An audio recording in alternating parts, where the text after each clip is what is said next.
Saya ke Pak Menko dulu, Pak Muhadjir. Kalau kampanye di sekolah dan kampus diperbolehkan, kalau punya perbedaan politik memicu tawuran, bagaimana ini Pak? Pemerintah siap tidak? Pak Menko? Pak Muhadjir? Ya, sambil saya mungkin menunggu komunikasi saya dengan Pak Muhadjir, saya tanya dulu kepada Bu Retno. Ya. Mungkin tidak ada tawuran di sekolah karena beda pemilihan politik? Sangat mungkin. Yang pertama itu antar mereka sendiri. Ya. Yang kedua kan bisa jadi nih si calon yang ke situ bawa juga massa. Nah itu lebih-lebih ya punya potensi konfliknya tinggi. Nah ini akan merepotkan pertama memang Bawaslu sebagai pengawas. Yang kedua memang sebenarnya pengamanan ya. Jadi kalau jumlah sekolah yang dipakai begitu banyak di satu wilayah, ini polisinya pasti kocar-kacir juga ya dalam arti melakukan pengamanan tadi. Oke, saya tanya langsung kepada Pak Menko, Pak Muhadjir. Nah ini bagaimana potensi konfliknya tinggi mulai dari para pendukung ya, tim sukses atau juga sesama pelajar atau sesama siswa di kampus karena beda pilihan politik. Gimana ini Pak? Saya mohon maaf ini saya ingin perkuat sekali alasan saya tadi ya tentang learning loss ya. Berdasarkan riset dari Kemendikbudristek itu menemukan bahwa kehilangan kesempatan belajar pandemi 1 tahun itu sama dengan sekitar 5 bulan atau setengah semester, 1 semester. Jadi sangat mahal kalau kemudian sekolah-sekolah sedang mengejar. Jadi selama 2 tahun pandemi itu berarti kehilangan 1 tahun tuh. Dan ini ongkos yang mahal kalau kita kemudian harus lebih mengutamakan memberikan kesempatan sekolah untuk dijadikan tempat kampanye itu. Akan bikin ribet itu, biarlah guru-guru bekerja dengan baik, punya tanggung jawabnya untuk mengantar siswa-siswanya sesuai dengan tujuan dari pendidikan itu sendiri. Kemudian yang kedua, soal tadi saya setuju dengan Bu Retno, kita akan ribet ngurusi anak kelahi itu, nggak ada kampanye aja pada kelahi. Jadi ini sebaiknya hindari aja lah. Tadi saya bilang, itu ada kaidah menurut ajaran agama itu, yaitu darul mafasid muqaddamun ala jalbi masalih. Jadi kerusakan itu harus diutamakan, dihindari daripada manfaat yang belum tentu datang. Jadi dengan segala hormat saya kepada MK yang telah membuat keputusan itu, mungkin memang ada manfaat kalau itu diberlakukan. Tetapi saya yakin mafsadahnya, kerusakannya itu atau risikonya itu jauh lebih besar. Tadi itu terutama dalam kaitannya dengan target kita untuk mengembalikan atau menutup terjadinya learning loss di sekolah itu. Oke, kalau untuk kampus seperti apa Pak? Mengingat ini kan sudah ada undangan ya dari UI ya untuk 3 capres Pak. Ini seperti apa? Polarisasi kan mungkin terjadi juga di sana dan konflik. Kalau kampus saya rasa dimungkinkan itu karena tergantung rektornya deh. Rektornya berani atau tidak gitu. Kalau rektornya pemberani, percaya diri bahwa mahasiswanya nanti tidak akan memancing macam-macam dalam arti membuat situasi kampus tidak kondusif, saya kira nggak apa-apa karena 100% mereka kan sudah memiliki hak pilih ya, dan kampus menurut saya open, lebih terbuka untuk diskusi yang kaitan dengan masalah-masalah program dari masing-masing calon, mungkin bagus juga didengar oleh kampus gitu. Kalau yang saya betul-betul keberatan kalau di bawah, di level yang lebih bawah yaitu sekolah. Mulai dari SMA, SMK, aliyah sebaiknya mengambil kebijakan yang lebih baiklah, lebih bijaklah para pengelola sekolah. Kenapa saya sampaikan sekolah? Karena kan untuk madrasah, kemudian aliyah, sanawiyah itu kewenangannya masih kewenangan pemerintahan absolut ya di bawah Kementerian Agama. Saya mungkin juga akan bicara dengan Pak Menteri Agama dalam konteks ini. Tetapi untuk sekolah itu kan urusan pemerintahan konkuren. Jadi kewenangannya sudah menjadi tanggung jawab berbagi antara pemerintah pusat dengan daerah. Di sini untuk SMA, SMK segala itu gubernur lebih punya wewenang daripada pemerintah pusat. Untuk SD, SMP itu bupati, wali kota lebih punya wewenang untuk itu.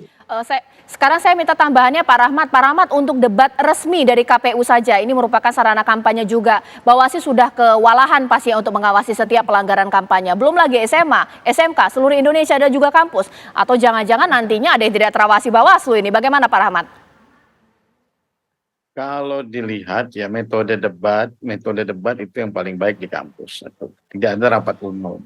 Usul kami demikian. Kalau rapat umum akan jadi masalah. Kan kampanye banyak metodenya, Mbak. Dengan batasan tidak ada penyebaran atribut kampanye, maka metode yang paling pas untuk di kampus adalah adu debat.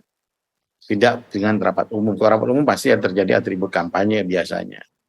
Nah, kemudian di SMA seperti apa? Bagaimana memisahkan yang mempunyai hak pilih dan belum mempunyai hak pilih.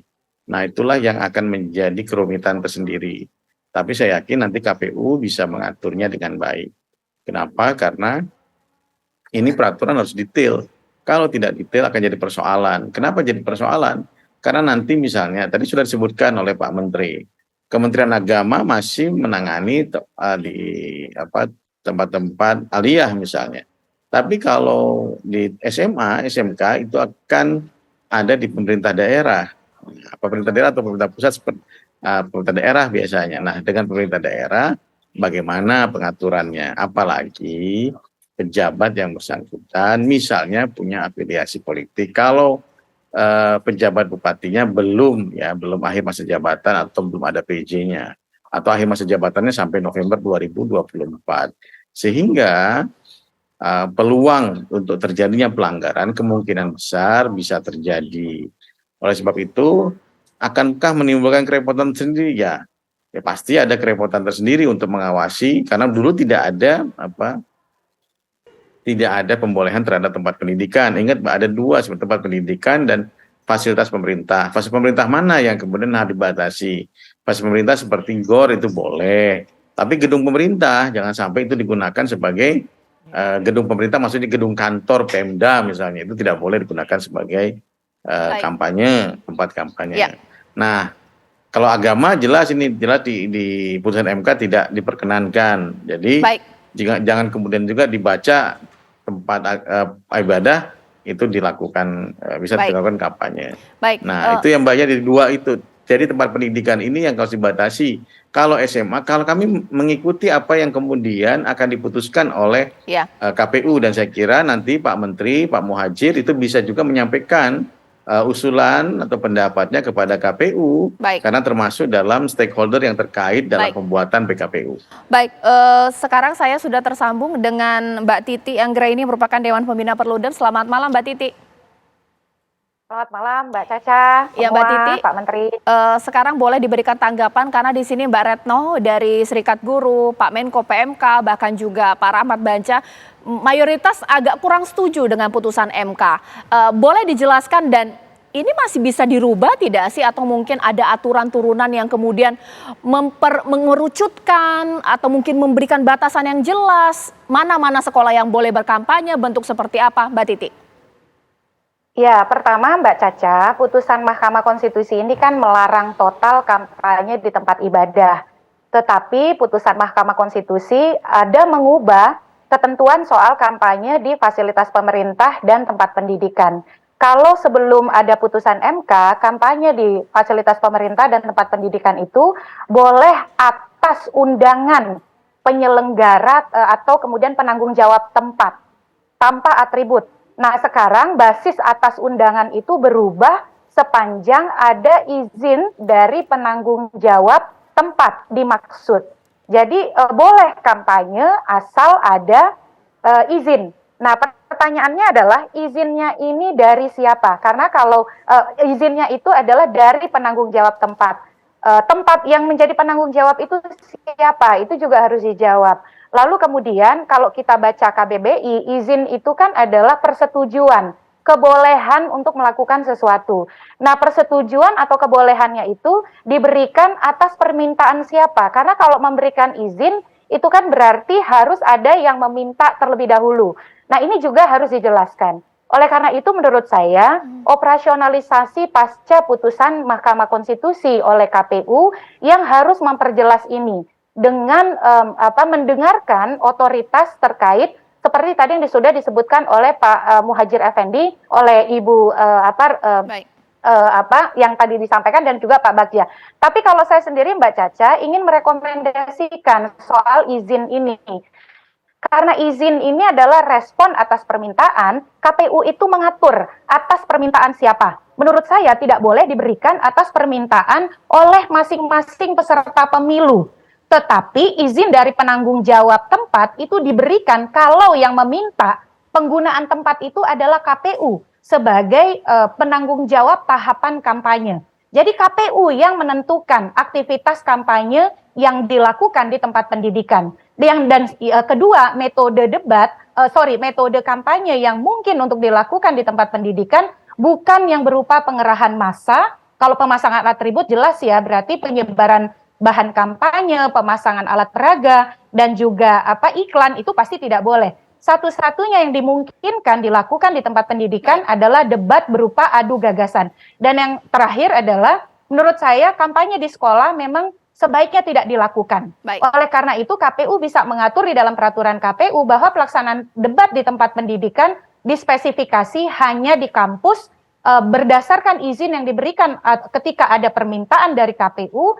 Dan metode kampanyenya adalah debat atau adu gagasan tanpa pengerahan massa. Baik, ditahan dulu Mbak Titi. Terakhir sekarang saya minta closing statement mungkin untuk Pak Muhadjir Effendi karena beliau akan melanjutkan kegiatan di hari ini. Lantas apa ini Pak, supaya karena aktivitas akademika, guru-guru sekolah atau mungkin orang tua murid sedikit khawatir dengan putusan MK sambil kita nanti tunggu bagaimana peraturan turunannya seperti apa Pak?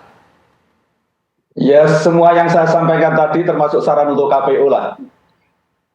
Supaya diperhatikan betul, terutama kampanye di sekolah. Tadi Mbak Anggreni sudah menjelaskan betapa rumitnya itu, saya bayangkan itu, tentang izin dan seterusnya itu. Tadi sudah saya sampaikan, sekolah itu di Indonesia ini ada dua jenis, madrasah dan sekolah, lembaga pendidikan itu. Kemudian kalau madrasah itu urusan pemerintahan absolut, jadi di tangan Kementerian Agama. Tetapi kalau sekolah itu urusan konkuren.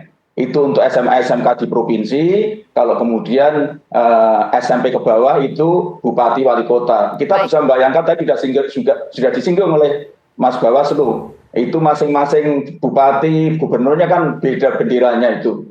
Bagaimana betapa repotnya Bawaslu nanti kalau harus mengawasi. Kan pemilu ini kan kayak sepak bola ya. Itu dia pelanggaran kan kalau ketahuan gitu. Dan banyak cara trik untuk agar wasit itu tidak mengetahui pelanggaran gitu. Ya ini betapa rumitnya nanti itu. Dan saya belum pernah mendengar ada pelanggaran yang kemudian penaltinya berat gitu. Misalnya dibatalkan.